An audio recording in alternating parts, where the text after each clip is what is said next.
You are listening to the podcast To Be Single or Not to Be by Shanna Montana, a podcast where we talk about the single life, dating, and relationships so you can make a decision at the end of each episode to be single or not to be.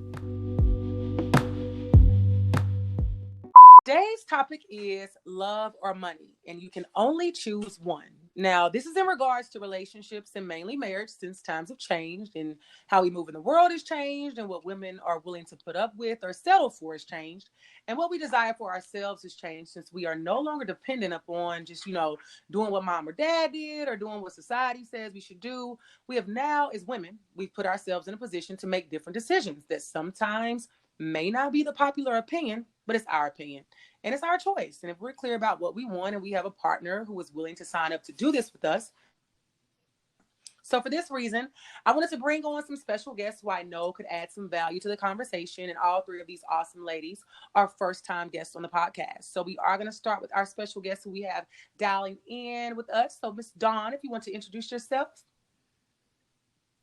Hey, everybody, it's Dr. Dawn DeLavalade from SheMakesMore.com. I am champion for female breadwinners, relationships that have a woman as the higher earner. Wonderful. And you are coming all the way, is it Florida? Yes. Yep. Orlando, wonderful, Florida. Wonderful. I love Orlando. All right. So here in Nashville, we have, actually, Amani's been on before. You were on one of the first episodes we had, within the first 10. So introduce yourself again. Hello, my name is Amani Murph. I'm a financial advisor and gold digger extraordinaire, also longtime soldier in the battle of love. And very happy to be with you again, Shana. Thank you. You are welcome. And Miss Loreal, last but not least.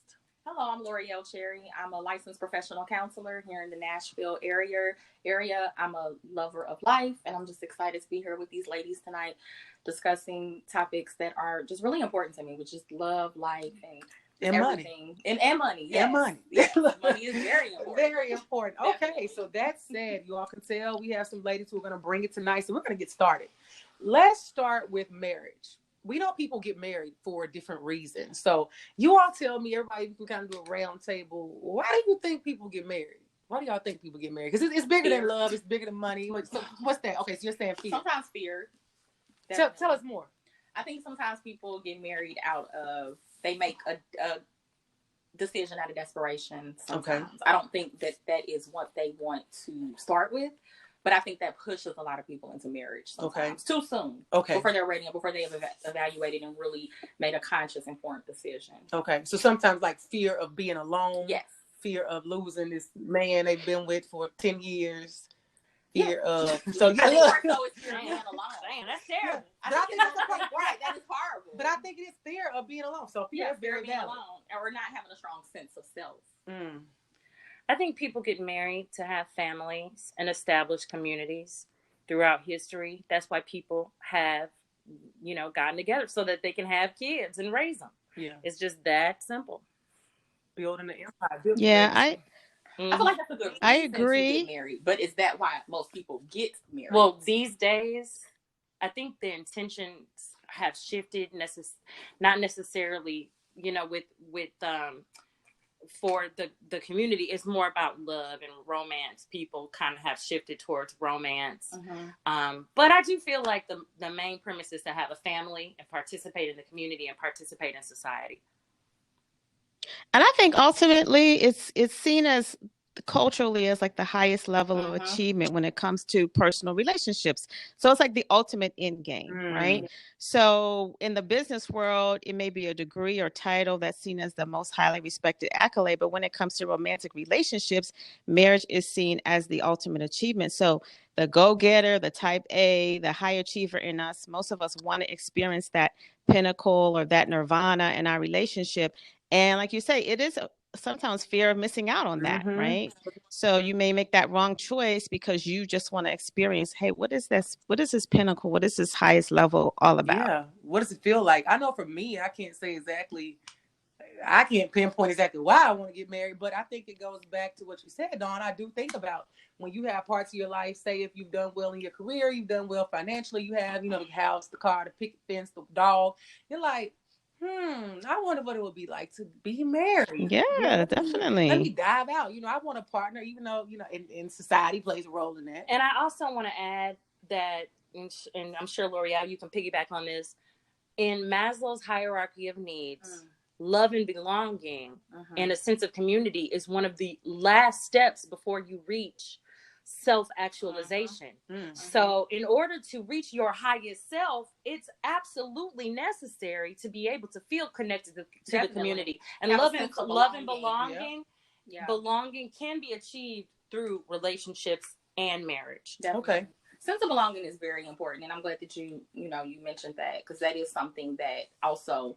But again, a lot of times I feel like it is rooted in people's fear of not having. Oh, that's one circumstance, feeling like for sure. Belong. And not saying this is why everyone gets married, but that's just what I have witnessed a lot for out sure. of the people that I have seen get married recently. Yeah. And then it, sometimes does not work out the way that they wanted to. That they thought it would. Exactly. The way we imagined it to. So I want to ask this quick poll around the room. Start with Dawn. Dawn, are you yes. currently married? I am divorced 6 years now. I was married for 14 years. Do you have a desire to get married again?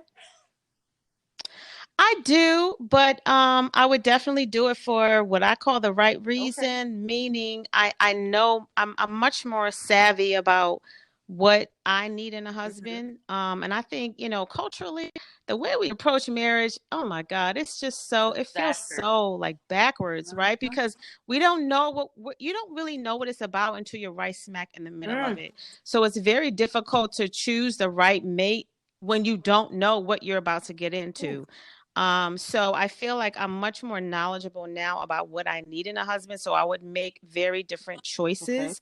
But if I found that person, I would absolutely do it again. I think it's a fantastic way to live your life. It's a very beautiful form of existence with the right person. And I'm so with the right person is in capital, bold, exclamation, highlighted with the right person. With the right person. So something you said that stood out to me was like, when you are, I guess, going through the process, and sometimes you don't know if it's right until you're like dead smack in the middle of it. So absolutely. Is that saying that sometimes, we think we have the right person and we get into the middle of it, it's like, this wasn't right. This was right. Either way, how can you avoid that's a scary state. It's a very real and true, but scary statement, because it's like people think they choose the right partner sometimes, but how do you choose the right partner where you don't wind up in a situation where you're in the middle of it and you're like, this is not it. Yeah. Is that possible? Yeah. I think part of it is we got to be more honest with ourselves up front. I mean, like you say, most of it it's on the job training, right? It's trial and error once you get in it. But I think a lot of times we are not honest with ourselves. We marry people for potential as opposed to what are they promising us by their actions. And we are ignoring red flags because, he makes us feel good this way and that way.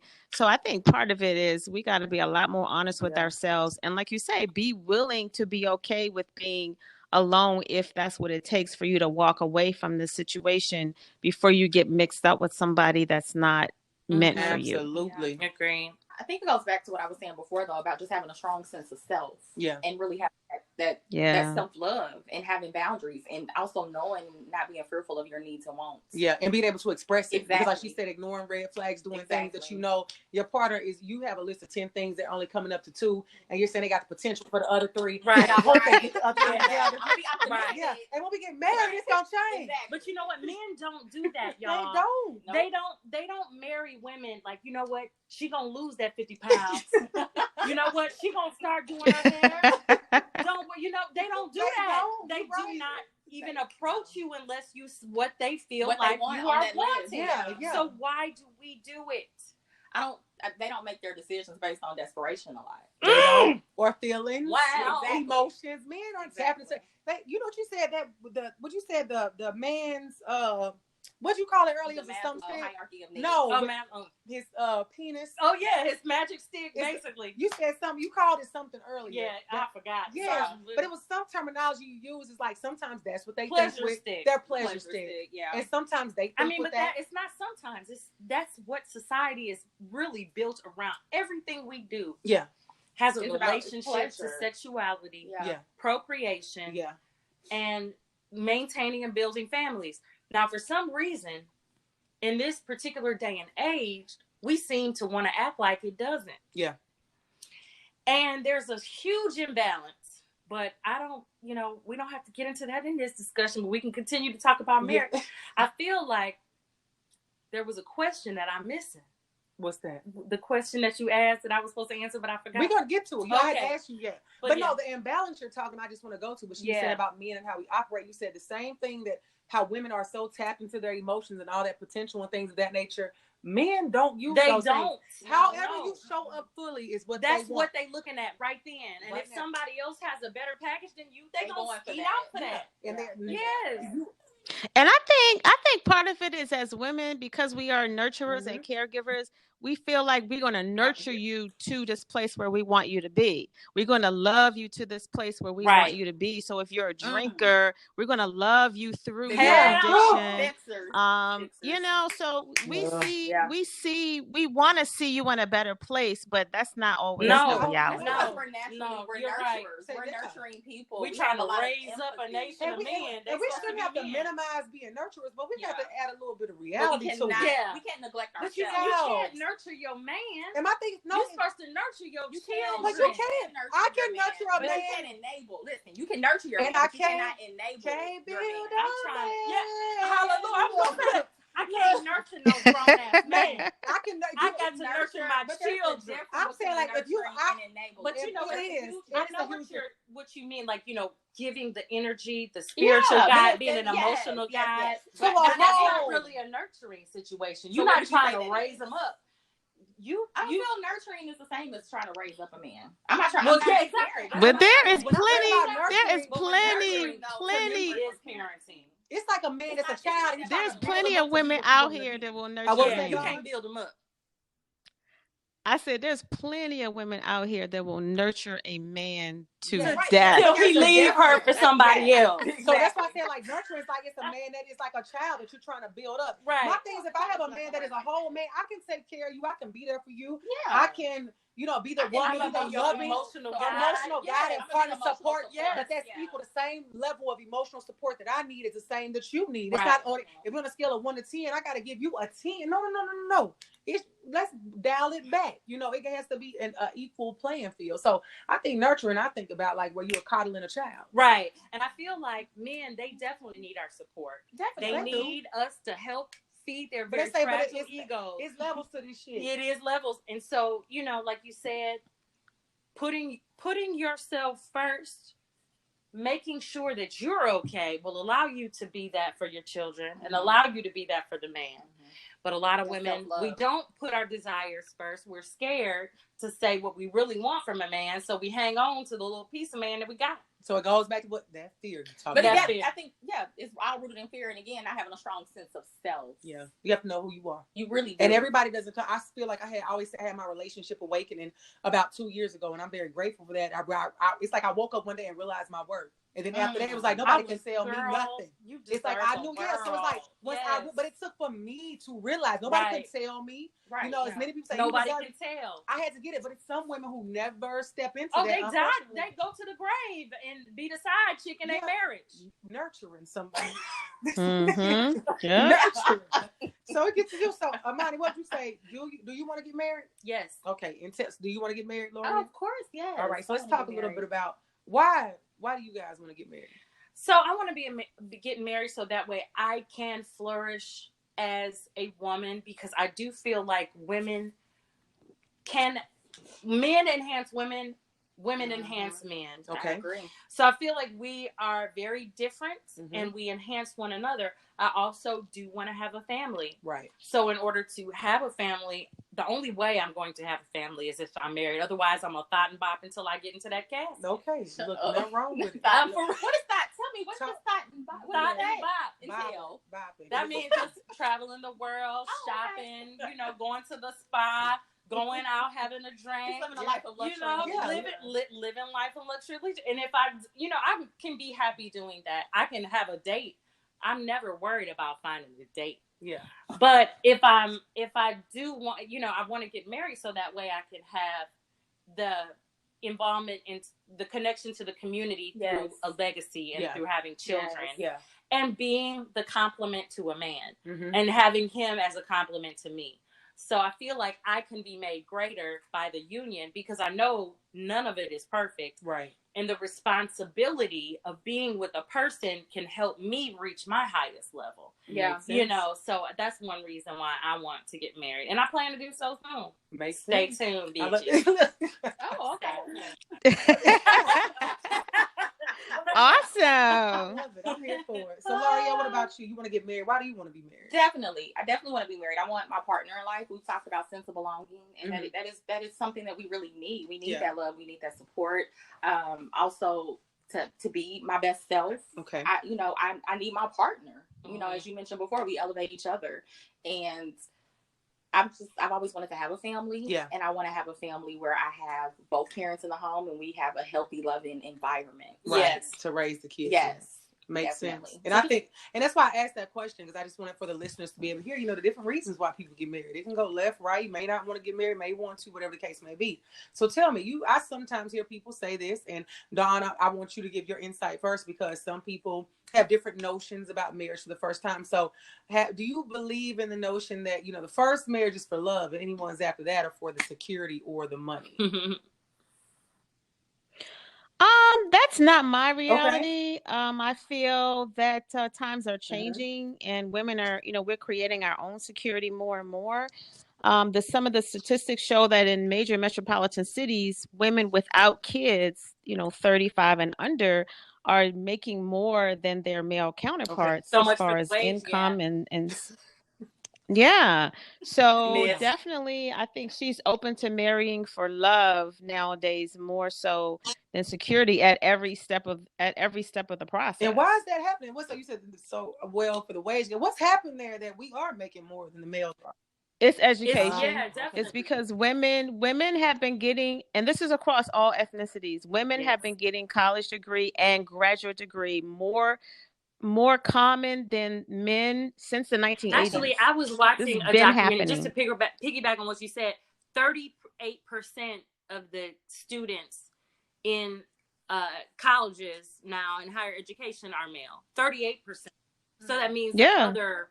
I mean, you look at medical schools, you look at law schools. They are more than 50% women nowadays. So, and just this month, for the first time, women are slightly edging out men in the American workforce. So we are about to see a huge shift in the power structure and the wealth structure and the education structure in this country and around the world when it comes to men versus women. So we better figure this whole thing out of women earning more. The world, but I do think that in the United States, as hegemonies do, they fall.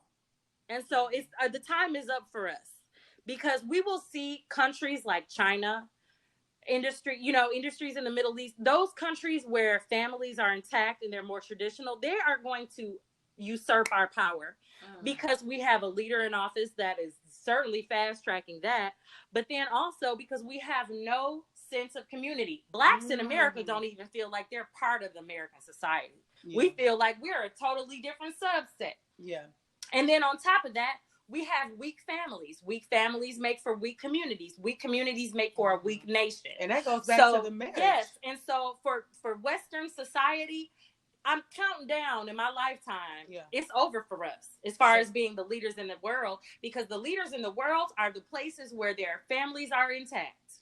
And so based on that, tell me, with us being that being a challenge, but now we know that we are the forerunners of the education force, talking about women. We know that we are, the front runners when it comes to making money, things of that nature. What do you think we can do with just that portion? Like, what does it take for us to wrap our arms around it to start to build the families that we need? Families that we need that family structure. We need to bring it back. Well, I think that one thing we can stop doing is having easy sex with men.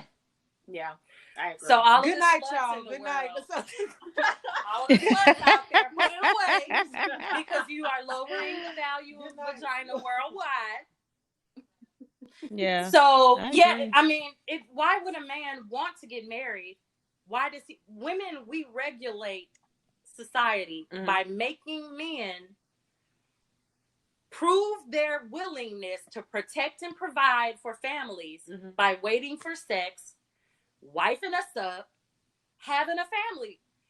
We have all gone through a situation where in 1963, I think, when birth control was made available, and then the sexual revolution was in full swing. We've got Helen Gurley Brown and Cosmopolitan pushing out propaganda that we should have easy sex.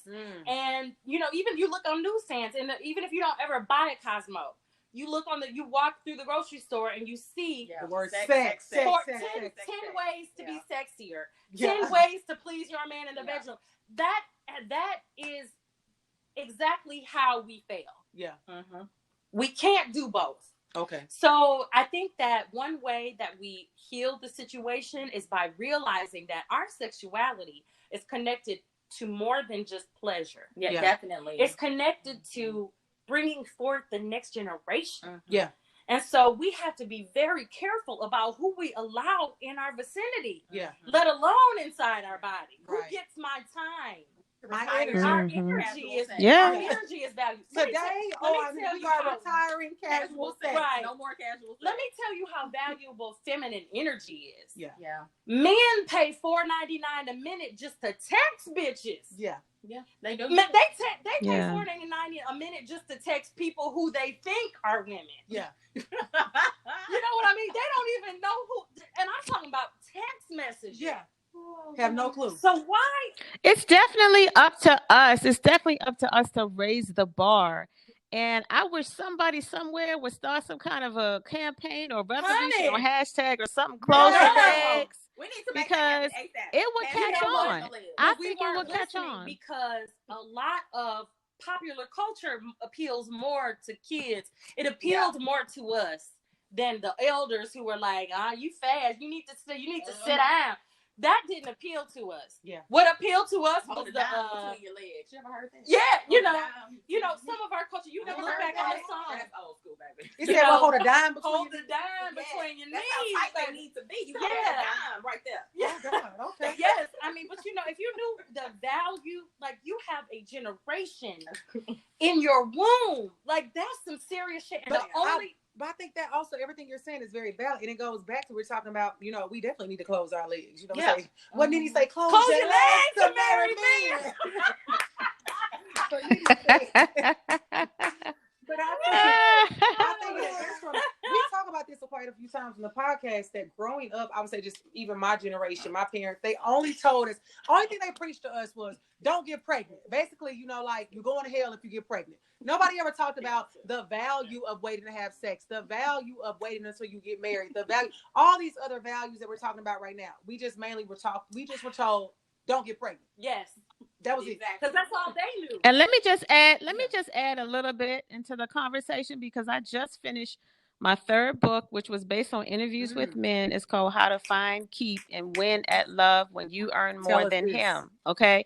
It's based on interviews with men. And one thing we have to recognize when it comes to that easy sex is that if you do have marriage, in your ideal of what you want to accomplish with this man, there is a subset of men where if you do give it up so quickly, he will relegate you to a category that you can never get out of.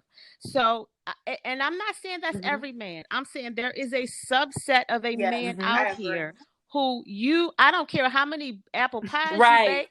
I don't care how many long dresses you wear. Once you've made that choice to lay down with him so early, you are now out of the running when it comes to marriage material for him. And here's the thing.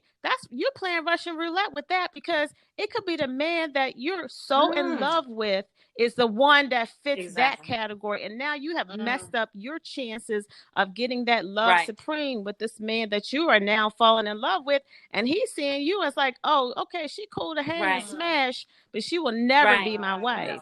So I just want us to understand that sometimes we are shooting ourselves in the foot when we do that. Right. Yeah. I totally agree. So tell me this, with your, in talking to these men, at that point, do the men continue to deal with that woman? Or they kind of... Oh, absolutely. He'll Oh, he'll keep smashing. He will keep smashing as long as he can smash. Right. But then the woman gets pregnant, and that's why we have over 70% of Black births to single parents.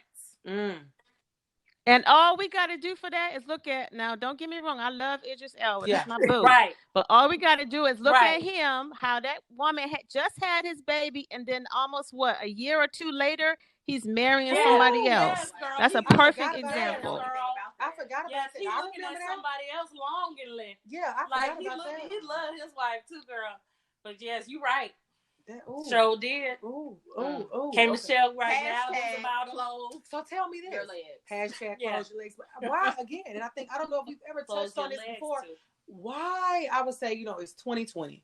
Why do we? Because I've always said this about women. Sometimes women sometimes intentionally get pregnant, and I'm like, never in the history of any history has having a baby ever made a man stay ever. So why do women still continue to think that our bodies can make a man wife us? Yeah, I think it's no pee that's out there that's strong enough to pull a man in to make him want to be with you. And it's no child that's going to make a man stay with you. Because most times when you hear men and women who get married because I got pregnant, it doesn't last. They're miserable, whatever the case may be.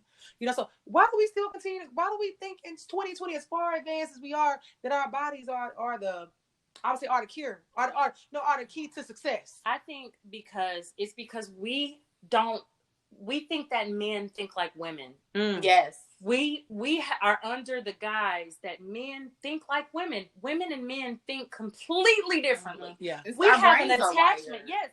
We get attached through sex. Yeah. Through oxytocin. Yes. Not just through oxytocin. Because love is a drug.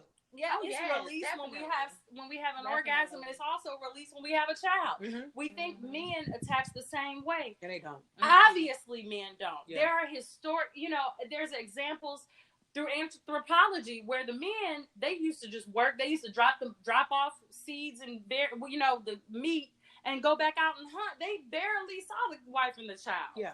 They didn't have that same connection, and nothing has changed throughout history. Now, some men do have an attachment to their child, but it doesn't mean that they will have an attachment to you. Yeah. They just don't experience attachment the same way that we do. No, they don't. They are attached to things that they have to work hard for. Mm-hmm. That's why you see Kobe Bryant hugged up with his trophy when he wins the championship.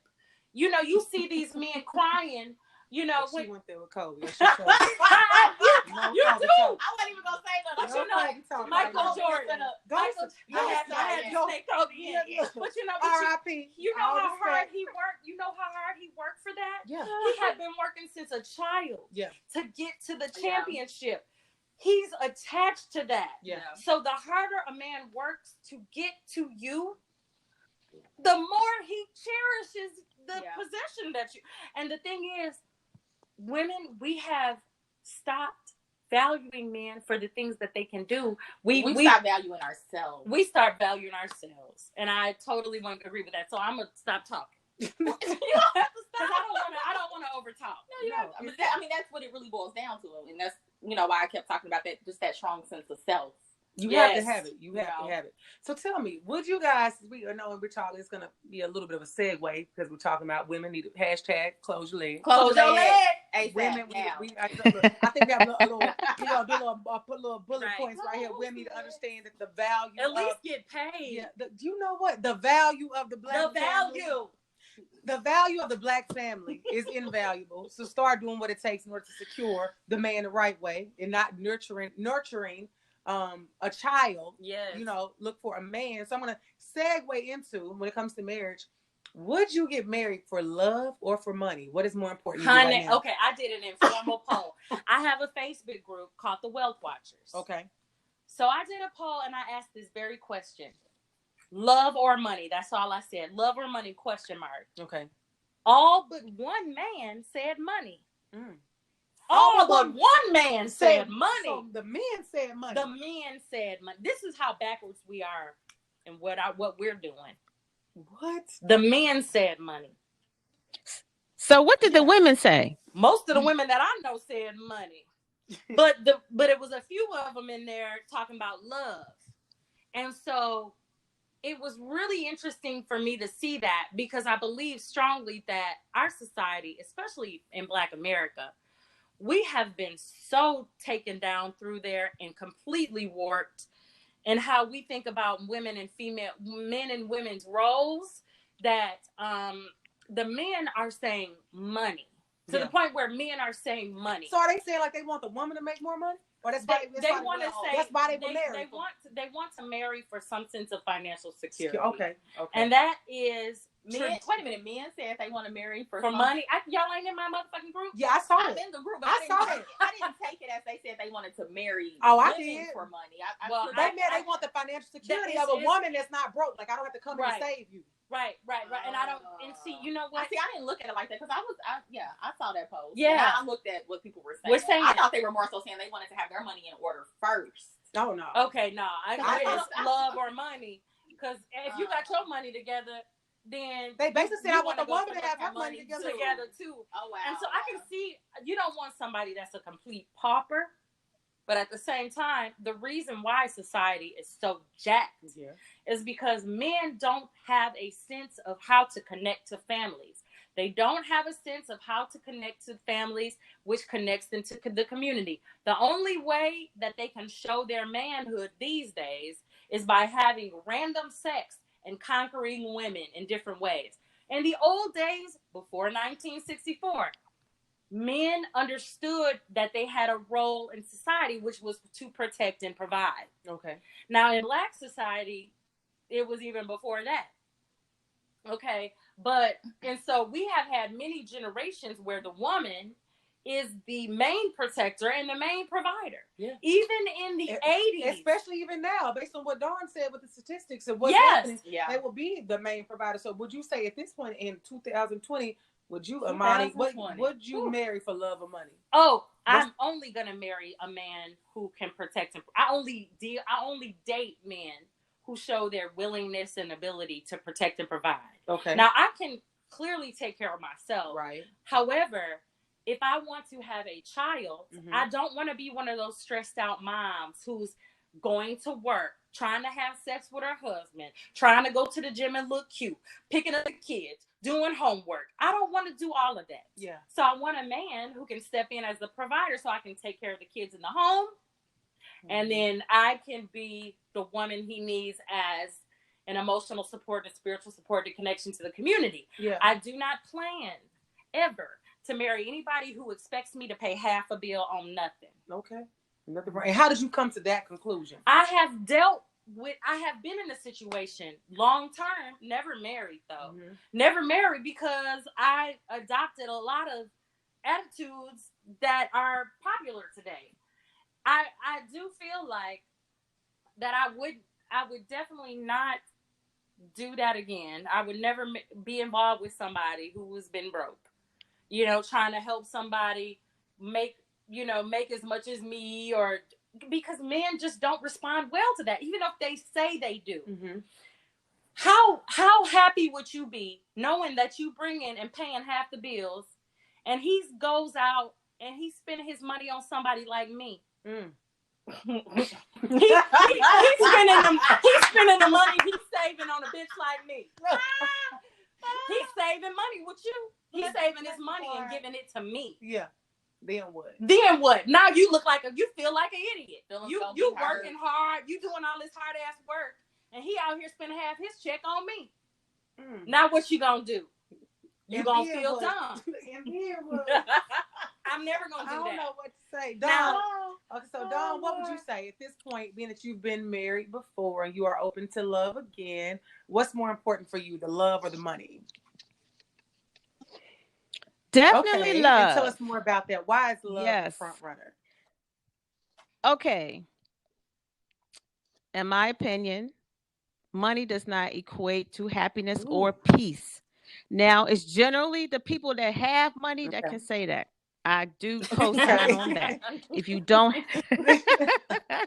you got to experience it to know that you still ain't happy and you still ain't at peace.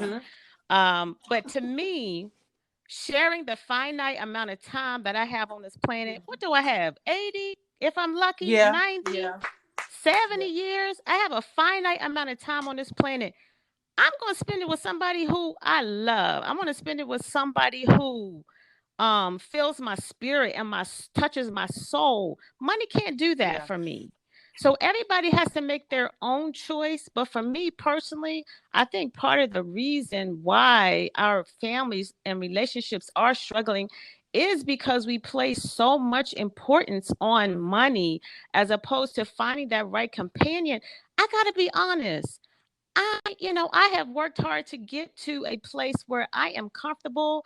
I don't give a rat's behind who pays what bill. I'm dead serious when I say that, because all of the blessings that I have, monetary and otherwise, if I love you, if you fill my life and my spirit, I will share everything I have with you and will not think twice about it. Now, I understand that, everybody doesn't agree with that. But all I'm saying is, for me personally, I much rather have love over money, because when you're on your deathbed, you are not thinking about your car, your shoes, your bank account. You are thinking about the people that you love and the memories that you guys have shared together. So to me, there's not even a question. I'm choosing love. And it's crazy. I read something today, kind of in doing my research. It said, I read some articles that said you should marry for money, but one I did come across did say about you shouldn't marry for money because the one reason you said money doesn't make you happy. And something I always tell people, I'm by no means rich at all, but I am comfortable, and my bills and things are taken care of.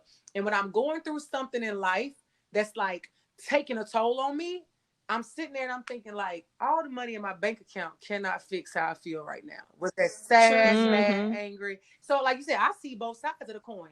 If I can go and marry somebody with 200 million in the bank, I'm gonna take it. But I think that, just for me to give my 2 cents, I think that it's enticing. The money is enticing, and the hope is that you can find a millionaire that makes you happy. And you grow to love them, or at least somebody on the same level. On the same level. I'm curious to know, Don, what is it that makes you feel loved? That's a good one. My love language is acts of service. So when people do kind things for me, I feel loved. Whether it's fixing just, hang on, Don. Hold on, Don. Stop right there. running a bath I'm gonna or break something. This part up. Ask her the question again. Don, what is it that makes you feel loved? For me, my love language is acts of service. So it could be something that's like filling my gas tank, right? Without me asking, or fixing dinner for me if I'm running late, or running a bath if that I'm kind of run down and I just need some relaxation. So to me, that's one of the best ways to show me that you love me is acts of service. Of course, quality time, compatibility, peace is extremely important to me. So if you can help bring peace to my life, that is also a way to show me that you love me. I like that. So what would you say, Loreal? So I know in the beginning you said that we have to choose one, but yeah.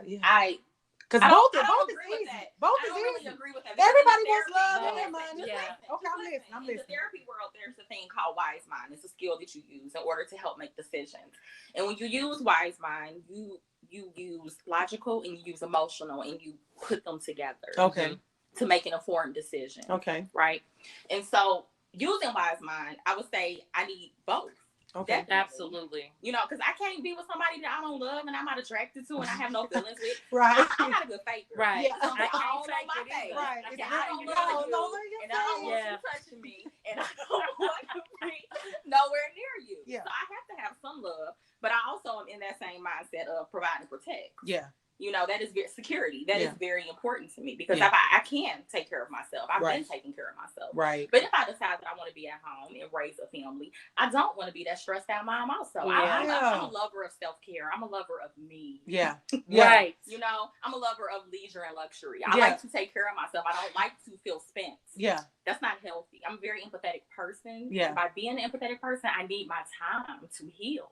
I need my time to be able to pour and give into others. And so in order to do that, I need somebody that's going to be able to provide and protect that I also love. Yeah. And I feel like most of the time, and it's not just a feeling, but statistically, the most cited reason for divorce is money. Yeah, because definitely. the divorce rate in the U.S. right now, I looked it up, is 50%, and it's because of money. That's number one on the list. So, would you all say that that's a reason to just say forget love and roll the dice on money, since money is the number one reason for divorce? I think the thing is that money has to be in order. You have to talk about, as a financial advisor, I specifically, you know, I really like for couples to get a financial plan before they decide to take the step down the aisle, check the credit report, see where you are at financially, talk about your expectations. Yeah.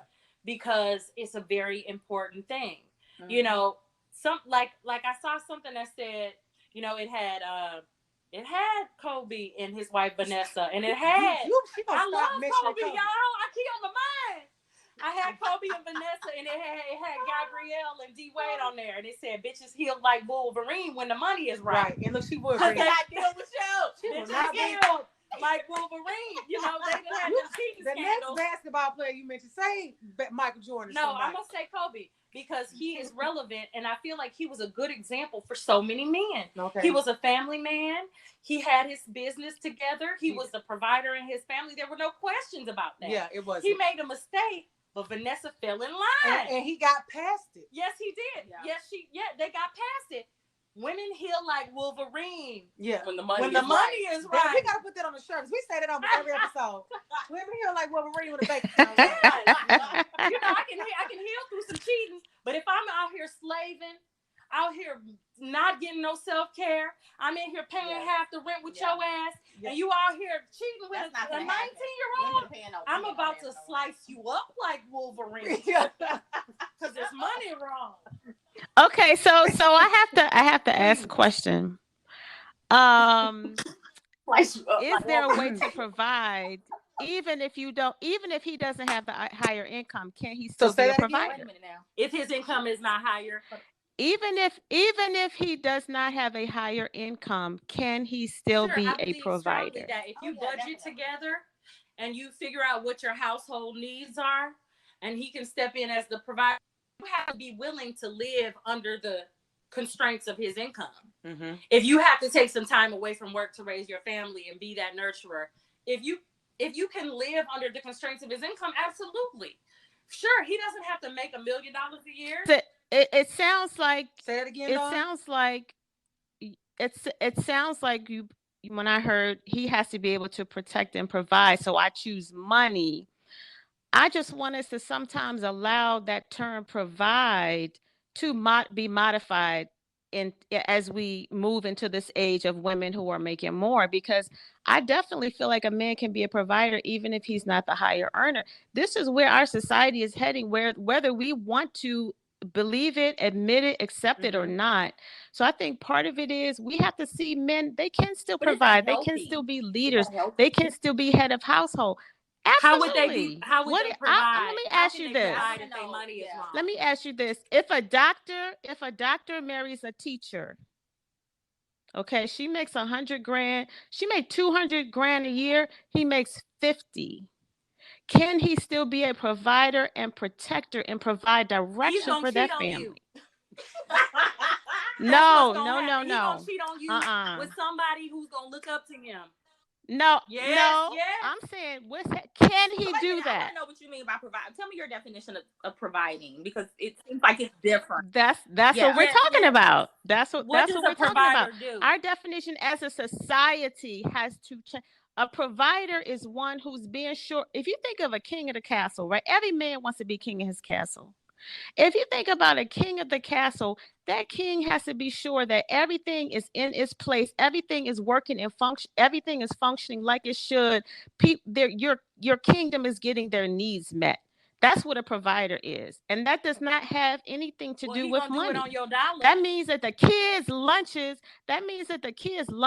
are being sure the kids are ready for school, their lunches are made, their homework is done. Okay, you take this one, I take this one. That means that the nights when you made as a doctor late, that means he got your kids. He done taken them to cheerleading. He got them their dinners together. They had their bath. They're in the bed by the time. So what I'm saying is, I think we need to modify our interpretation of what is a leader. regardless of his, and we have, if our family and community, if our family unit is going to survive, it is going to take a mindset shift, because women are doing the dang on thing. So but I feel like that kills the family unit. Well, I feel like that's the men taking a more feminine role. So that's gender role. That's a gender if you role. Believe in gender, I hear what daughter said, and I understand that completely. But if you believe in gender roles, then you're like, absolutely. I believe so you think that gender roles that like, no, the man, like, I'm gonna take care of the kids, going to cheerleading practice. Well, I'm not saying that he can't take care of the kids, but there are certain things as a woman I'm just not gonna do. Such as, like, what is something that you? Well, feel like I'm not gonna be changing no oil, fixing no car, taking no trash out. That's what I'm not gonna do. Yeah, look, you don't do that type of stuff. And I get that, but I think it's beyond that. I think what she said about, even if he's a person and he's a teacher, you're the doctor, you're making $150,000 more than him. It's what she said, that he may be the person that's taking the kids to practice, picking them up, doing the bath, he provides in that way, like the things that are happening in the household that traditionally the woman would be doing. Right. And but so there are some people. Yeah. But if you are MD, you may not be able. Well, you know what? I feel strongly that some women have adopted a more masculine role, and some they are perfectly matched with men who want to adopt a more feminine role. And there are certainly. But why does it have to be a more feminine role? Because it is. It's energy. It's just the it's all about the energy taking care of the kids. Okay. I mean, it's not just something that we're making up. It's just thousands of years of that history. Really are programs. You know, and so some men may take on the quote unquote traditional feminine role. Yeah. And it's not, that's not an insult. It's not an insult. Yeah. You know, and if they're comfortable with that, if they're comfortable with that, that's totally fine. But I believe that women should not feel bad for wanting a more traditional relationship, just because I strongly believe that society is crumbling around us, and we can see it. You can see it. It's not even a question anymore. There are over 100 different ways to describe gender in this society right now. That's completely unhealthy. And that's just where we are as a result of the confusion based in gender roles. Yeah. Naturally, most women want to take care of their kids. Yeah. Most men want to be the providers in their family. Yeah, I think it's human nature. That's what comes natural. That's human nature. That's human nature. But in some situations, there are women, they make a lot of money, and that's totally fine. But be willing and ready to forgive him when he's spending half your check on me. You know what? So we keep going back to infidelity. Why do we keep? So you feel like every man cheat? Do you feel like every man? Do you feel like every man in this is society? A cheater? I believe that men do not have the capacity to resist what's out here. So yes, what I'm hearing from you though, Amani, is that when those roles are not in line, that contributes to cheating. So you mean the millionaire billionaire? No, they're cheating too. They're cheating too. Yeah, they cheat. So then what are we talking about here? Everybody cheats. The poor men cheat the most, actually.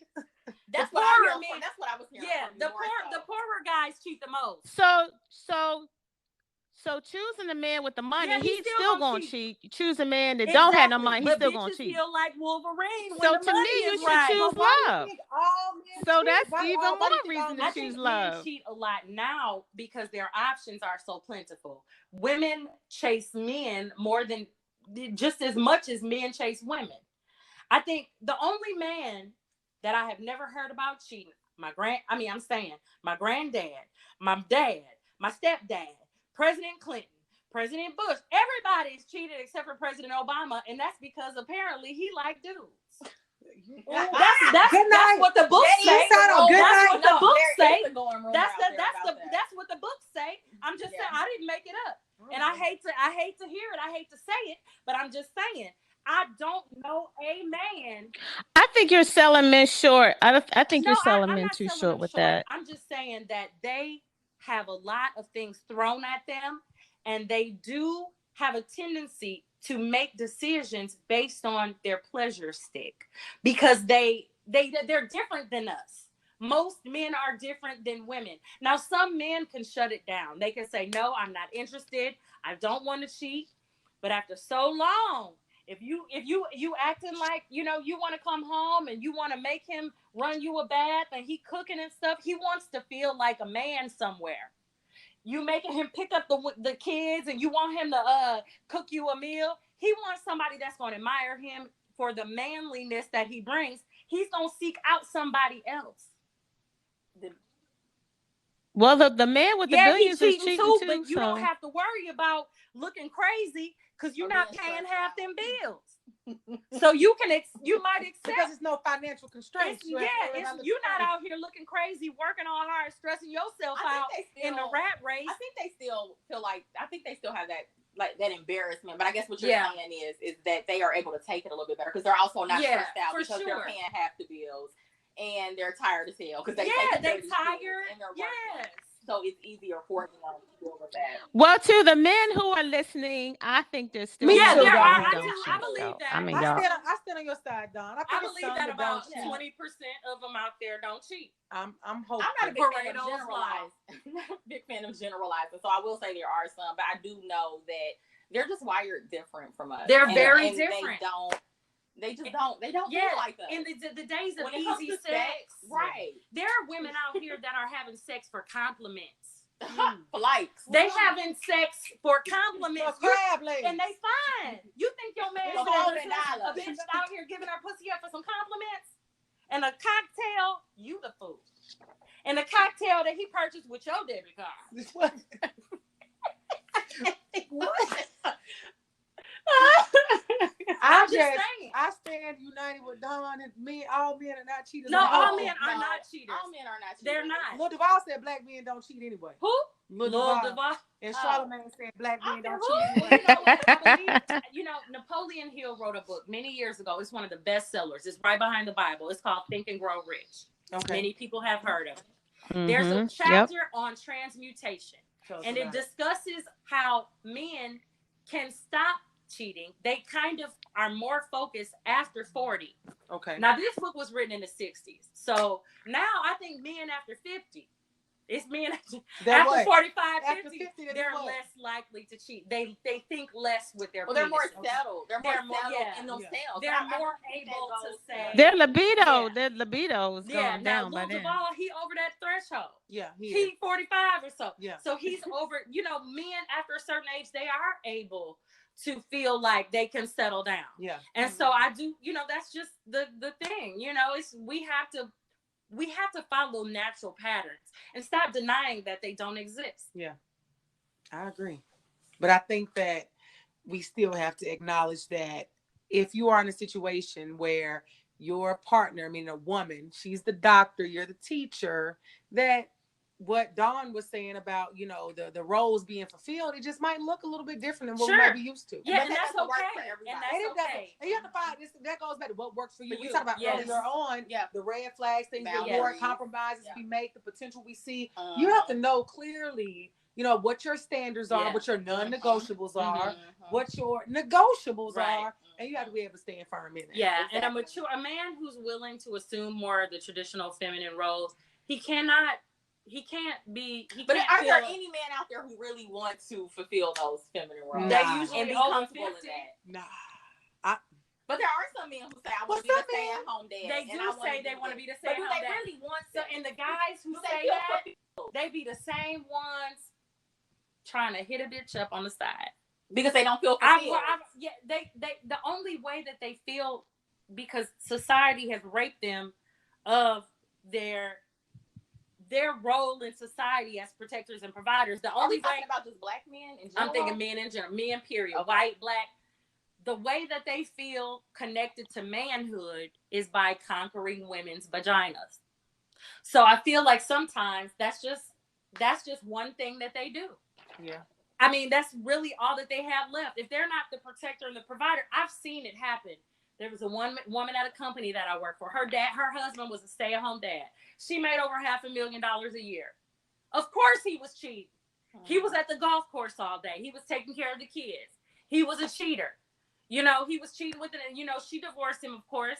but it was just because he had no other outlet for that competitive male nature. Yeah. That most men have a nature that is not like ours. Definitely, yes. So it's just, it's just a sacrifice that we made because we pretended like we wanted to work all hard. Me, I am over that. I always wanted to be a housewife. You sound like a girl. I'm watching 90 Day Fiance, if y'all watch that. And she's about 24 or 25, and she was like, I've never wanted to work. Yes, I saw her. And there's nothing wrong with that. There's nothing wrong with that. Her parents try to shame people. Her parents were like, we've known that, and that's just how some But people in other countries, that is how it is. That is how it is. We move differently in America. They know their role. We move differently in America, and look around at America. We may not be in first place, but we're not in last place. We're not in last place. Right now, we have the technological advancements that have gotten us to first place. But y'all, we're in first place. Just watch. We can't. China have something called, it was called the 100-year plan. So where at? China. Okay. It's called the 100-year plan. It started in 1950. And in 2050, it's set to be completed. It's called Assassin's Mace. And what's that about? And it's the small instrument that knocks out the bigger opponent, which is us. And they are doing that. You can see through just the negotiations that we have in trade wars. Yeah. Like, it's not a game. The way that we handle sexuality is how the communities and the society is built. And we've been very careless with it because men don't have a place. Men are addicted to pornography. They play video games all day. They don't want to get committed. Some men. They don't. I'm like, the sisters of this, they'll have Amani and have you thinking, oh, Lord, my God. What'd you say, oh, my Lord.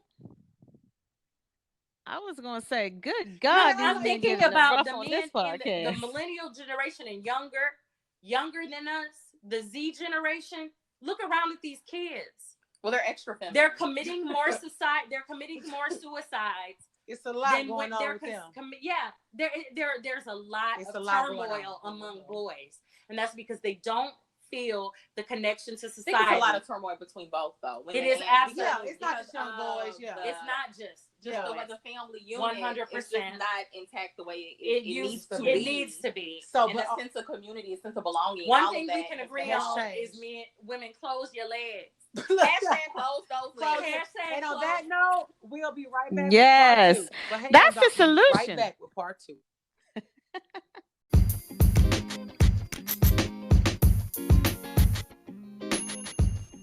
We are now introducing a new segment to the podcast. This is called Living Single. We want you guys to send in any of your relationship questions, if you need advice, or if you just want to give feedback on the show on a topic that we've discussed. Feel free to DM them on Instagram to Shanna Montana, or you can inbox me on Facebook, Living Single, and we'll definitely be touching on these topics on each episode going forward.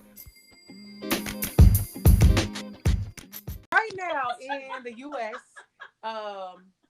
the divorce rate is like 50%. I take that as if 2 people get married, 1 person gets divorced, 1 couple gets divorced. Oh. And research says that money is the number 1 driver behind divorce. It's the number 1 reason. Why is money the driver? So Loreal, I'm going to start with you. What's the driver? Again, I think people are just not satisfied. People are tired. People have gotten married with a fanny, that fairy tale mindset of everything's just going to work out, everything's going to be wonderful, blah, blah, blah, but they didn't piece that logical in with their decision making. Okay. And now they see how it is. They tired, they stressed out, things aren't working out, they may be the one providing, they may not be the one providing. Okay. Either way, people are stressed out, over it, tired, and they like this ain't working. Yeah, and I'm out. Exactly. Yeah. Well, they did not get into it for the right reasons in the first place. Yeah. It goes back to that core. And Dawn, what would you say? Basically, even from your book, you might have gotten some research from that. Why is money such a driver when it comes to divorce, or men just not sticking with women for the long haul? Well, I think money and the way you spend money, that's a core value. So regardless of which core value is being shattered in that relationship, I think money is one of the more common ones. But when you have a spender married to a saver, that spender attaches a lot of their whole vitality and outlook and happiness and peace on having financial security. And when you have that spender, you guys are just not seeing eye to eye, and you feel like at your very core, that person is not in alignment with you. Yeah. So I would say it's because money is a core value, and when y'all are not in alignment, it's just not going to And work. I read that today, that you have a person that you view money one way, I view money another way, and then we're kind of secretly doing things our own way. It's going to send us another direction. The secret's definitely, because women, we buy stuff online, we hide it in our trunk, we hide it in the guest bedroom. Yep. We don't want our men to know. We're not married. We're like, no, I ain't buying nothing today, baby. They spend money on taking dates. So taking bitches on dates. Yeah, they spend money other ways. They buy flowers for their side chick birthday. Buying their shoes and see all stuff. kinds of Vacation, what new you say? purse. What do Red women? bottom. Look, Stop. So, Don, what do you think that people? I ain't gonna say just women. What do people have to do in order to go into, I would say, marriage or relationships, even with having a better sense of finances? And Amani, you can speak to this as well. What do we have to do differently before we get married? Well, let's see what Dawn her expertise. Oh, well, I mean, you definitely got to start being honest up front, right? You got to have more transparency, more vulnerability. Money, sometimes we are very ashamed of a lot of money issues, right? Whether it's your debt, whether it's your spending, it comes with a lot of emotion and shame. So I think the key up front is show vulnerability and be willing for you guys to just put all your eggs on the table, where you are, and are you figure out if you're compatible, whether it's getting a financial advisor or looking at your budget and your spending. If you see he done spent $300 last month on whatever video games, right? Then and you're like, your entertainment is like $25 a month. Well, that's a problem, because you guys are not on the same page. And it's, again, being willing to say, either we're not going to do this, or we're going to get some professional help on the front end and get ourselves in alignment before we even go down that aisle. And I think you have to get that help even before you walk down the aisle. It's about your relationship with money. Yeah. And that's just more so about your mental health, your relationship with yourself. Yes. All of that goes hand in hand. And a lot of people. So you say relationship with your mental health and yourself with money. Tell us more about that. Well, your relationship with money. And so in order to have a healthy, I don't always have a healthy relationship with money. Right. But I'm aware. Yeah. That's the first step, is being self-aware. And also knowing like what is creating this emotional spending, or what is creating me not checking my account away. Yeah, just like emotional. It can just be like, or like you said, me not checking my account, out of anxiety, out of fear, or me not answering calls from people because I don't maybe have the money. I'm not speaking on this with me, but in general, yes. And so it goes back to mental health and in regards to your relationship with self and your relationship with money. Do you have a scarcity mindset? Do you have an abundance mindset? Yeah.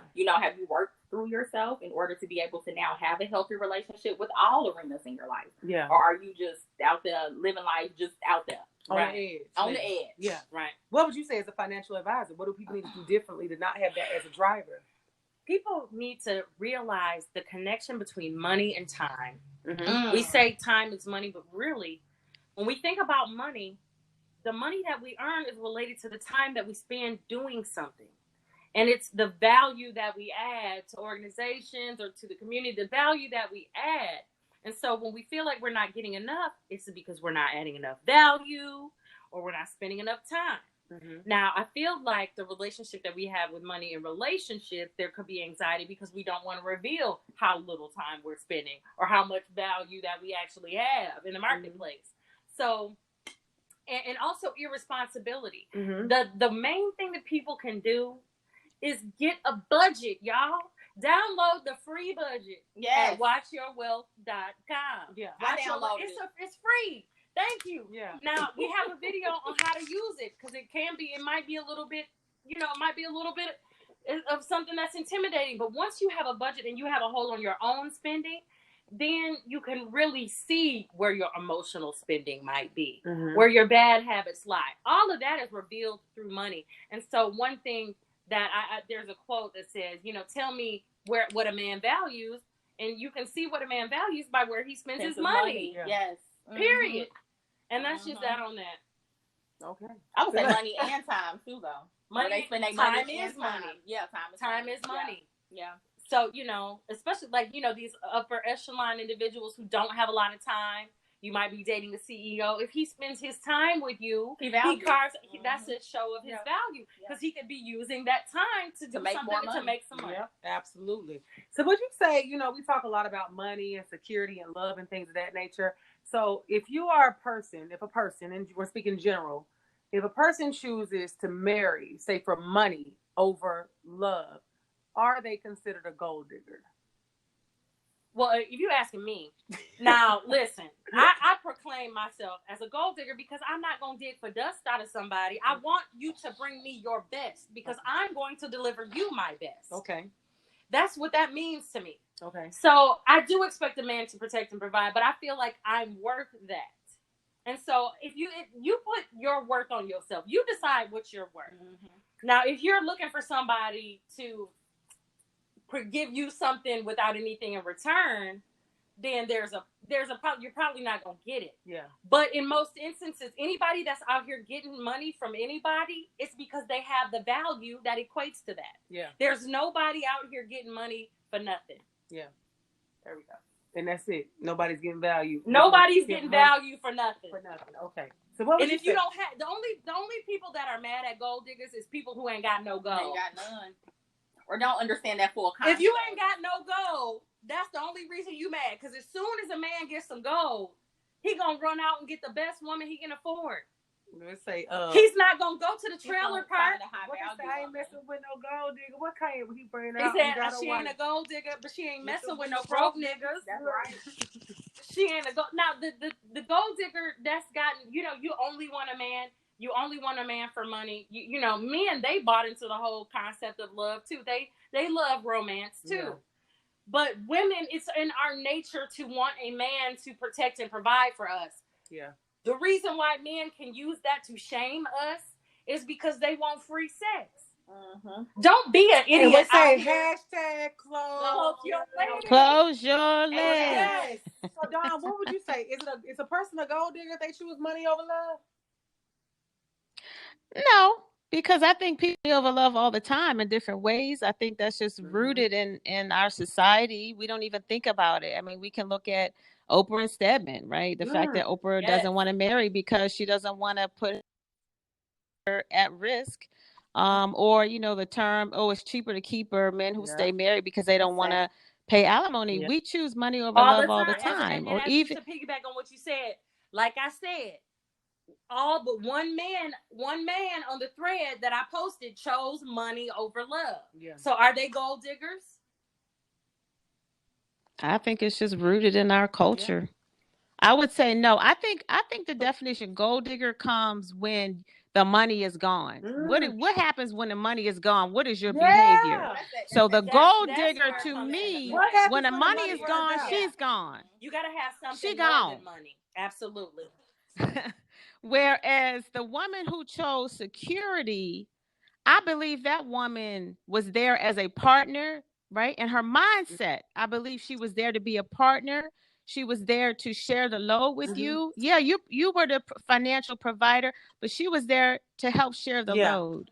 So when you guys fall on rough times, what do you mean by share the load? Just of life, right? Meaning just just the pressures of life with you. So the woman who wants to be a wife. Yeah. To me, a gold digger is not really a wife. That's a woman that just wants to come up and going to use her body and her legs or whatever to open her legs to get it. So I feel like the woman that chooses security, it's nothing wrong with that. But I feel like that woman, if she's as truly a wife, if the money does leave for whatever reason, I feel like she will be there for the long haul as a partner to help figure out, how do we get this back? Yeah. How can we work together? The gold digger is gone. Yeah. That woman gone on to the next man with money. Yeah, exactly. They're not going to stay in one place for too long. Amani speak from experience. Yeah, exactly. Now, do you all think that men ever have conversations like this? Of absolutely. Yes. They absolutely do. They do. Definitely. And Dawn, have you talked to some of those men? Oh, I talk to men all the time. I host a live event. It's a multi-city event, and I have a panel of men. It's called Inside His Mind, Female Breadwinner Elixir. What is the next one? It's a panel of men. The next one, okay. I have them twice a year. I don't have the date, but it's going to be in Washington, D.C. Okay. Yes. I've had one in Orlando, in Houston. I just had one in Atlanta in November. So the next one is Washington, D.C. I will definitely keep you, Listen, if you want to do one abreast in of the Nashville, date. Yeah, we're going to do it. If you want to we'll come set it up. Okay. We'll set it up. Okay. Yes, girl. Yeah, I keep, Nashville keeps coming on my radar. You're like the third person to say Come on, Nashville. girl. So I'm definitely going to think about it. We'll definitely come to DC, but Yeah. Nashville is on the radar because I think we have to have those conversations. So at your events, what are those like? Tell us more about it. Well, like I say, I'm the moderator. It's a panel of men who have experience with a woman as the higher earner because that's my passion, helping these relationships survive and thrive. And it's just a really organic conversation between an audience of successful women and a panel of men who can give them insight into how does a man want to be loved when his woman happens to be the higher earner, whether she's the doctor, she's the CEO, she's the attorney, and he may be IT, he may be a teacher, he may be doing other fantastic things in the community, but he's just not the higher earner. Yeah. Right? That's just the way it worked out for them. So how does he want to be loved so that he doesn't tip out on the relationship, right? Yeah. How does he want to be loved so that he can still feel like the head of household, like that protector, okay? Like that man who can provide direction for the family regardless of what the income is. Let's say if a man is financially a leader for the home, it really shouldn't matter who brings in what. She brings in 100, he brings in 50. If that man knows how to take that 150 and create wealth with it. You broke up. You said years. That's a leader. The man knows how to take that 150 and do what? And create wealth with it so that your family is in a better position in 5 years and 10 years than where you are today. That man is a leader for your home. It is really upon the woman to take the back seat, because a lot of times when women bringing in 100, he might be like, yo, we going to Disney World. And she like, well, what money? Like that, like, he might be like, we about to get a new dishwasher. I agree. We got to work on that. Like, cause she like, well, whose money? But then it goes back to that feminine masculine energy. The feminine, as a woman, you have to be willing to make some concessions, and that's something that I think needs to be discussed. If that's the situation and you want a male leader in your home, it can't be defined by money. It has to be defined by other things. What you bringing in as money, that money, you still have to be willing to let him commandeer it. Ego within yourself. You definitely that do. ego. I agree. That ego is what kills a lot. And it can work. It does work. It does work for some people, and I'm very, very interested in seeing how it works. Yeah, how it turns out. So one thing we got to touch on this again, and I mentioned this earlier. I read something that said you definitely shouldn't marry for money because it won't make you happy, and we kind of touched on that. But what if you do decide, money is the main goal? I'm going to marry for that. What do you do when the money runs out? If it runs out. Well, I'm not going to marry just strictly for money. Like I said, I'm not a good faker, so it's going to be like it's got to be everything. I have to have some passion. And I have to have some attraction. But if that situation does occur where we are married and the money does run out, it just really, I don't know. It's just not black and white. It really depends on the situation. Okay. I feel like what causes, did you make some ill decisions? Yeah. Like what didn't happen? Right. How did money run out? Right. If it didn't run out because of drug use, gambling, illness. Now, me being a financial advisor, I really advise women to have an understanding of how to build the protections in, so that if in case it is based on illness, the money ain't gonna run out. Not based on illness. It's got to be based on something like he's a crackhead. He's a gambler, like something like that. Then you can bounce. It's not just money. He's out here doing wrong. He's out here gambling your money away. Now that's a different reason. I feel like that's something. But if it's an illness or if his business failed, usually when men, if they're very successful in business and they fail, they can turn right around. They might falter, but they gonna build it back up. They know how to build it up. So you stay with your situation. If it's not a character situation, you stay with your man. Yes, you help him build it up. Now if it's because he out here gambling his money, spending his money or on tricking it off on women. Yeah, he's tricking it off on women. Like, why did that? That's the problem. That's the problem. Y'all, I don't want none of y'all's little men. Okay, just know that. None of y'all little boyfriends. I don't want your little paycheck. So listen, Dawn, what would you say, Dawn? What do you think women should do? Like, what if the money run out? How do you handle that? Well, you're speaking to somebody who's choosing love all day long. Love. So, but you talk to a lot of men. Here's my thing. I got my own money. So that's all I can say. What do they say? So, the money, what do men do? Like if the money get funny? Money get funny. They start cheating with the rich people. Like I say, I'm a lover of love. I'm a lover of marriage. When the money runs out, like the previously said, y'all work together to get that money back. You guys figure it out as a team and as a partner. Yes. See, I think when people bounce, when the money runs out, like you said, it's because of there was betrayal, right? It was because of somebody was just so disrespectful, so irresponsible that you can't even come back from that again from a core value perspective. Because that person didn't even take you into consideration when they were making decision after decision after decision that ran through your quote unquote your empire. When that happens, that's betrayal, and sometimes you that person can't come back from that. But if you guys are truly in love and you guys are truly partners and you just fell on hard times or the market changed or bad investments or whatever, I think you work together to get it back. That's what marriage is all about. It's supposed to be ride or die. Right. It's supposed to be ride or die. 100%. I absolutely agree. Right. I think, Look, where are we riding? Where we headed to? Where we riding? Why I got to die? Where are we riding and why I gotta die? I get it. So now we're gonna do something I usually separate it, but we're gonna go right into the resolution. And so for the resolution segment, we're going to do a round table discussion to quickly ask, when it comes to love or money, why somebody should stand on the side of the table that you stand on. So, for example, I stand on the side of love. I feel like I want somebody that makes money, but kind of like Dawn was saying, I think that I'm not always for the exact gender roles. I think that, put it this way. I want to experience it for love at least once. If it don't work out, then I might go over the money. You're gonna be jaded. You gonna move that money because you're jaded. It don't work out for the love. But look, they say I ain't no gold digger, but I ain't fucking with no broke digger. That way. So there it is. So broke. That's what it is. So what would you say, Amani? We know you stand, but how would I do say that it's both. I don't say it's just one or the other. I never believed in money only. If that were the case, I would have been married up to some old billionaire white dude. I would have been with him. Yeah. So I feel like,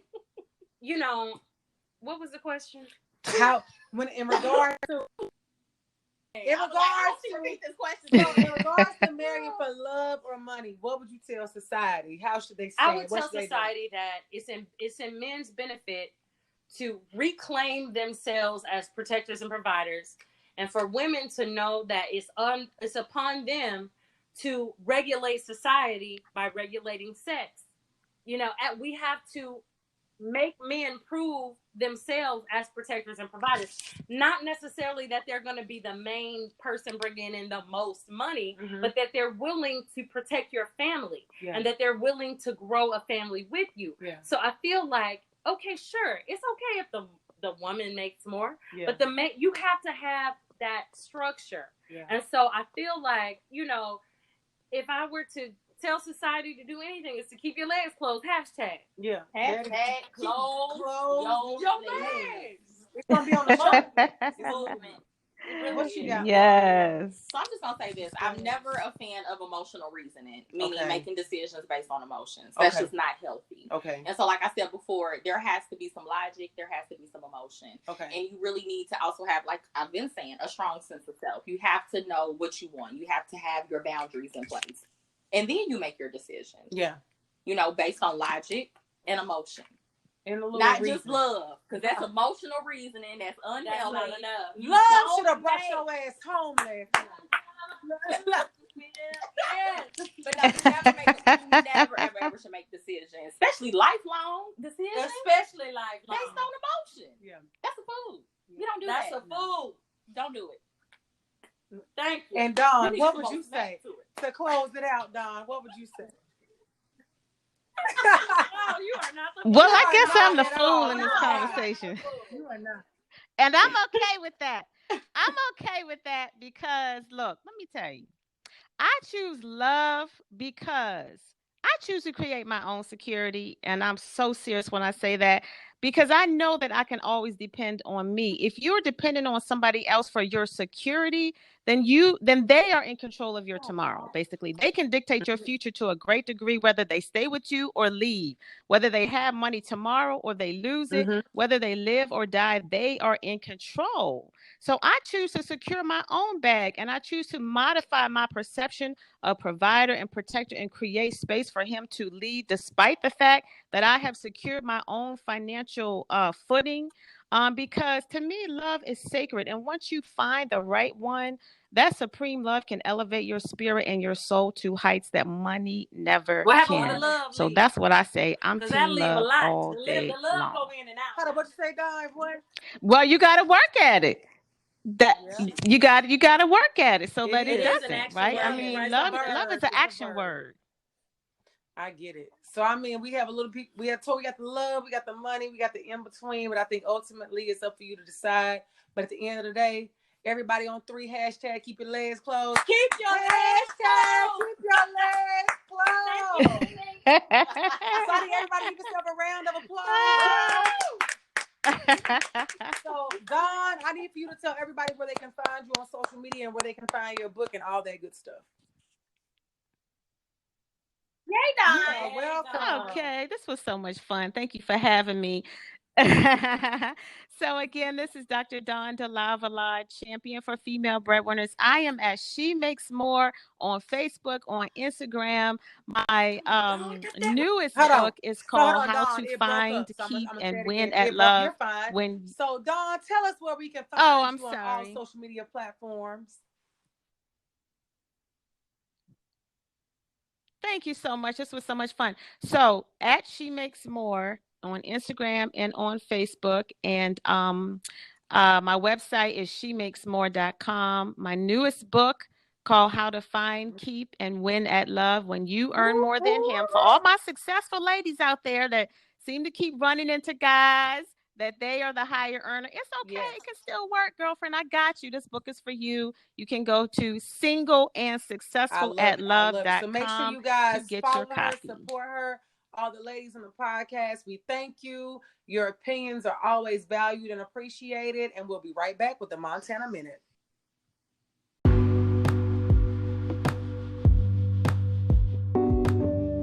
And now this brings us to the Montana Minute. The first thing, love or money. Think long and hard before you decide on one.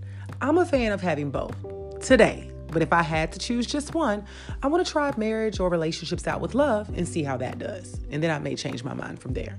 The next thing, don't let society or any people, places, or things dictate to you why you should or should not marry someone. Marriage ain't for everyone. And if you decide it's for you based on your personal needs and desires, that's on you. But don't let society tell you what you should or should not do. And the last thing, get to know your partner deeply before you decide to commit. Whether that commitment is a relationship or a marriage, know what you are signing up for.